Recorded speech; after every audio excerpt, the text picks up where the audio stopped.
দেখলেন ফাইন কাজ চলছে এবং এখানকার ছেলেমেয়েরা একসঙ্গে কাজ করছে, এটা দেখে একটা খুব সুন্দর পরিবেশ লাগবে। দেখুন একটা কথা বলি,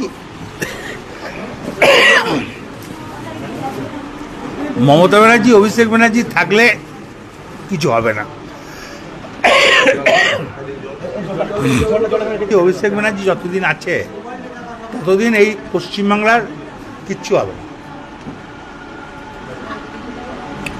সবটাই মমতা ব্যানার্জি অভিষেক ব্যানার্জি দেখে দেবে, এটা আমি জোর গলায় বলতে পারি।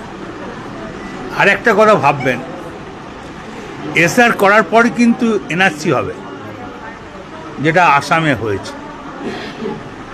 এবারে এসআরে যদি নাম বাদ যায় এনআরসিতে ডাকবে এবং তখন মানুষ প্রচণ্ড বিড়ম্বনায় পড়বে। এই জন্য সব মানুষকে বলবো যেন এসআর করে নিজের ভোটার লিস্টে নামটা তুলে। দেখুন আসামে কিন্তু 14 লাখ হিন্দু লোক জেলে আছে। এটা কিন্তু ভুল ধারণা যে খালি মুসলিমরাই জেলে থাকবে, হিন্দুরা থাকবে না তা নয়।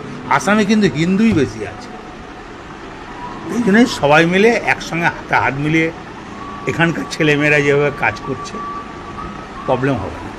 সামনে ভোট, এসআইয়ের এত কম সময়ে এসআইয়ের করে তোলা, তারপরে ভোট, এই বিষয়ে কি বলবেন? দেখুন সেটা তো মমতা ব্যানার্জি রাজ্যে যারা আছে তারা দেখবে, অভিষেক ব্যানার্জি আছে তারা দেখবে। আর বীরভূমবাসীকে কি বার্তা দেবেন? বীরভূমবাসীকে বলবো সবাই ভোটের নাম তুলুন, সুষ্ঠুভাবে থাকুন, সব সহযোগিতা করুন।